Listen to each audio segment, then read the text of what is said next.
चलिए जानते हैं झारखंड से जुड़े 25 बड़ी खबरों को सिर्फ 10 मिनट में। लेकिन उससे पहले चैनल को सब्सक्राइब करें और वीडियो को लाइक करें और साथ ही साथ कमेंट में बताएं कि आप झारखंड के कौन से जिले से इस वीडियो को देख रहे हैं। तो चलिए शुरू करते हैं। दोस्तों, झारखंड में सर्दी ने अपना पूरा रौद्र रूप दिखाना शुरू कर दिया है। IMD ने कई जिलों में शीतलहर और कोल्ड वेव का येलो अलर्ट जारी किया है। न्यूनतम तापमान कई जगहों पर 4 डिग्री से नीचे गिर चुका है। गुमला में 3.6 डिग्री तक रिकॉर्ड हुआ। सुबह शाम घना कोहरा छाया रहेगा और नए साल तक ठंड से राहत की कोई उम्मीद नहीं है। लोग गर्म कपड़े, रजाई, कंबल और हीटर निकाल लें। बाहर निकलते समय पूरी सावधानी बरतें और बच्चों, बुजुर्गों का विशेष ख्याल रखें। दोस्तों, राष्ट्रपति द्रौपदी मुर्मू आज यानी 28 दिसंबर से झारखंड के 3 दिवसीय महत्वपूर्ण दौरे पर पहुंच रही हैं। यह दौरा बेहद खास और सांस्कृतिक रूप से महत्वपूर्ण है। वे रांची में राजभवन में रात्रि विश्राम करेंगी। 29 दिसंबर को जमशेदपुर में NIT के 15वें दीक्षांत समारोह में मुख्य अतिथि के रूप में शामिल होंगी और ऑल चिकी लिपि के शताब्दी समारोह में हिस्सा लेंगी, जो संथाली भाषा की लिपि है और आदिवासी संस्कृति का बड़ा प्रतीक है। 30 दिसंबर को गुमला जिले के रायडीह प्रखंड में अंतर्राज्यीय जन सांस्कृतिक समागम कार्तिक जतरा 2025 कार्यक्रम में मुख्य अतिथि बनेगी, जहां मुख्यमंत्री हेमंत सोरेन भी मौजूद रहेंगे। पूरे राज्य में सुरक्षा के अभेद्य और पुख्ता इंतजाम किए गए हैं। कई शहरों में ट्रैफिक रूट डायवर्ट है, नो फ्लाई जोन घोषित है और हर जगह पुलिस बल तैनात है। यह द्वारा आदिवासी पहचान और झारखंड की समृद्ध संस्कृति को राष्ट्रीय स्तर पर करने वाला है। दोस्तों, बहुत जरूरी और अंतिम सूचना, अगर आपके पास LPG गैस कनेक्शन है तो 31 दिसंबर तक eKYC जरूर करवा लीजिए, नहीं तो कनेक्शन ब्लॉक हो जाएगा, सब्सिडी रुक जाएगी और नया सिलेंडर लेने या बुकिंग में बड़ी दिक्कत होगी। सभी उपभोक्ता जल्द से जल्द नजदीकी डीलर या ऑनलाइन करवा लें। दोस्तों, झारखंड में पेसा कानून को लेकर राजनीतिक सरगर्मी बेहद तेज हो गई है। केंद्रीय मंत्री और पूर्व मुख्यमंत्री अर्जुन मुंडा ने मुख्यमंत्री हेमंत सोरेन पर गंभीर आरोप लगाते हुए कहा कि पेसा कानून को लागू करने के नाम पर उस पर पूरी तरह कब्जा करने की बड़ी साजिश चल रही है। अर्जुन मुंडा ने पुरानी बातें याद दिलाते हुए कहा कि भाजपा की सरकार में ही इस कानून को लागू करने 3 की मजबूत तैयारी और आधार तैयार किया गया था, लेकिन हेमंत सोरेन सरकार ने इसे सालों तक जानबूझकर टालते रहे और कोई ठोस कदम नहीं उठाया। अब हाईकोर्ट के सख्त निर्देश और दबाव के बाद 23 दिसंबर को कैबिनेट से मंजूरी मिलते ही जामुमो और कांग्रेस के कार्यकर्ता पूरी तरह जोश में आ गए हैं। जगह जगह बड़ी रैलियां निकाल रहे हैं, ढोल नगाड़े पीट रहे हैं, जुलूस और जश्न मना रहे हैं। इसे अपनी ऐतिहासिक और बहुत बड़ी उपलब्धि बता रहे हैं, जैसे कोई महापर्व मनाया जा रहा हो, जबकि भाजपा इसे पारदर्शिता की कमी और राजनीतिक स्टंट बता रही है। दोस्तों, केंद्र सरकार की महत्वाकांक्षी जल जीवन मिशन योजना झारखंड में इस साल काफी पिछड़ गई है। काम की रफ्तार बेहद सुस्त रही। कई जिलों में भ्रष्टाचार, घटिया सामग्री इस्तेमाल और लापरवाही के गंभीर आरोप लगे हैं। ठेकेदारों पर काम में देरी और गुणवत्ता से खिलवाड़ करने की शिकायतें सामने आई। राज्य में अभी तक सिर्फ 55 से 60% ग्रामीण घरों में ही नल से स्वच्छ जल पहुंच पाया है, जबकि राष्ट्रीय औसत 80% से ज्यादा है। केंद्र ने योजना को 2028 तक बढ़ा दिया है और बजट भी बढ़ाया है, लेकिन झारखंड में अब नई योजना के तहत ज्यादा संसाधन और सख्त निगरानी से काम में तेजी लाने का प्लान है। उम्मीद है 2026 तक हर घर जल का लक्ष्य पूरा हो जाएगा।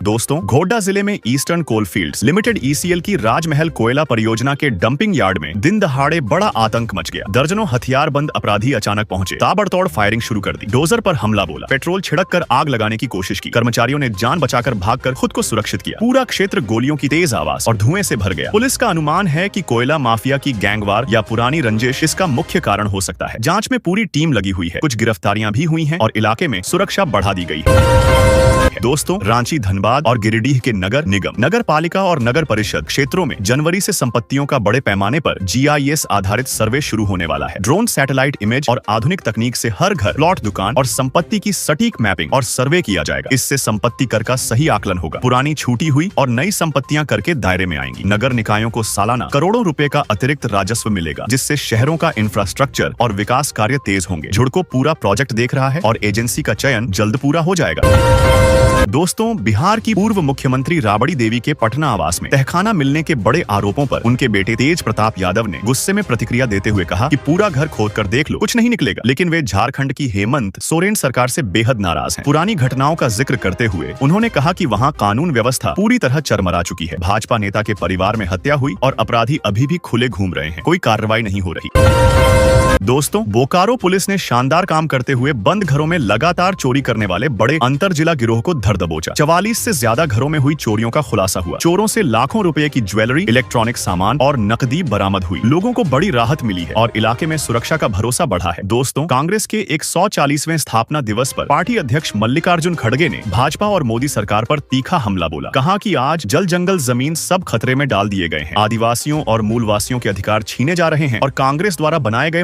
मजबूत संस्थानों को जानबूझकर कमजोर करने की साजिश रची जा रही है। दोस्तों, झारखंड भाजपा के वरिष्ठ नेता प्रतुल शाहदेव ने कांग्रेस पर तीखा तंज कसा। कहा कि भाजपा में तो मेहनती आम कार्यकर्ता को भी पूरा सम्मान और ऊंचा पद मिल जाता है, लेकिन कांग्रेस में गांधी परिवार का विशेष आशीर्वाद और कृपा न हो तो आगे बढ़ना नामुमकिन है। सब कुछ परिवारवाद पर ही टिका हुआ है। दोस्तों, हजारीबाग जिले में एक बेहद शर्मनाक और दिल दहला देने वाली घटना सामने आई। बुजुर्ग मां की मौत हो गई। शव कई घंटों तक आंगन में पड़ा रहा, लेकिन दोनों बेटों ने जिद पकड़ ली कि पहले संपत्ति का पूरा बंटवारा हो जाएगा, फिर अंतिम संस्कार करेंगे। आखिरकार पड़ोसियों और पुलिस की मदद से शव का अंतिम संस्कार हो सका। ऐसा लगता है कि रिश्तों में मानवीयता और संवेदना पूरी तरह खत्म हो गई है। दोस्तों, भाजपा के राष्ट्रीय प्रवक्ता शहजाद पूनावाला ने कांग्रेस की अंदरूनी कलह और लड़ाई पर करारा तंज कसा। कहा कि अब स्थिति यह हो चुकी है कि कांग्रेस बनाम कांग्रेस का खुला मुकाबला चरम पर पहुंच गया है। पार्टी कई टुकड़ों में बंट चुकी है और एकजुट नहीं रह पा रही।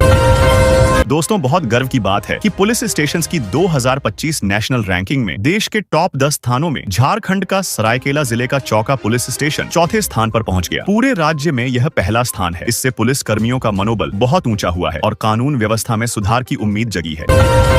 दोस्तों, मनरेगा योजना को बंद करने की अफवाहों और खबरों के खिलाफ झामुमो कार्यकर्ताओं ने जगह जगह बड़े धरना प्रदर्शन किए। राष्ट्रपति द्रौपदी मुर्मू से अपील की कि वे हस्तक्षेप करें और इस महत्वपूर्ण योजना को यथावत चलने दिया जाए, क्योंकि ग्रामीण इलाकों में लाखों गरीब परिवारों की रोजी रोटी इसी पर निर्भर है। दोस्तों, झारखंड को अलग राज्य बने पूरे 25 साल हो चुके हैं, लेकिन आज भी हालात बहुत दुखद हैं। कोयला, लोहा, अभ्रक, बॉक्साइट जैसे अनगिनत खनिज संसाधनों से लबरेज राज्य होने के बावजूद गरीबी, बेरोजगारी और बड़े पैमाने पर पलायन की समस्या सबसे गंभीर बनी हुई है। समृद्ध संसाधन, लेकिन विपन्न और परेशान लोग, यही कड़वी हकीकत आज भी बरकरार है। दोस्तों, दुमका जिले के जसीडीह रेलवे स्टेशन पर एक बेहद जघन्य और दिल दहला देने वाली घटना हुई। प्रेमी के साथ घर से भागी एक युवती के साथ कुछ असामाजिक तत्वों ने सामूहिक दुष्कर्म किया और फिर उसे स्टेशन पर अकेला छोड़कर फरार हो गए। पुलिस ने तुरंत मामला दर्ज कर आरोपियों की तलाश और गिरफ्तारी के लिए छापेमारी शुरू कर दी है। दोस्तों, सरायकेला खरसावां जिले में जंगली हाथियों का आतंक थमने का नाम नहीं ले रहा। फसलें रौंदी जा रही हैं, झोपड़ियां तोड़ी जा रही हैं। हाल ही में कुकड़ू प्रखंड में एक किसान की हाथियों के हमले में दर्दनाक मौत हो गई। वन विभाग अब ग्रामीणों को बड़े पटाखे, मशालें और शोर करने वाले उपकरण बांट रहा है, ताकि रोशनी और शोर से हाथियों को भगाया जा सके, लेकिन स्थायी समाधान की जरूरत है। दोस्तों, बिहार और झारखंड की सीमा क्षेत्र में एक मालगाड़ी बड़े हादसे का शिकार हो गई। 8 डिब्बे पटरी से उतर गए, जिनमें से कुछ नदी में जा गिरे। इससे कई महत्वपूर्ण रेल रूट प्रभावित हो गए। ट्रेनें रद्द और डायवर्ट करनी पड़ी। रेलवे की कई टीमें मौके पर पहुंचकर पटरी सुधारने और डिब्बों को हटाने का काम तेजी से कर रही है। जल्द यातायात बहाल होने की उम्मीद है। दोस्तों, रांची और हटिया रेलवे स्टेशन पर ट्रेनों की भारी भीड़, दबाव और जाम को कम करने के लिए रेलवे ने बड़ा और महत्वपूर्ण मास्टर प्लान तैयार किया है। बालसिरिंग स्टेशन को आधुनिक और बड़ा हब बनाया जाएगा। नए प्लेटफॉर्म, सुविधाएं, पार्किंग और अन्य इंफ्रास्ट्रक्चर विकसित किए जाएंगे। इससे यात्रियों को बहुत बड़ी राहत मिलेगी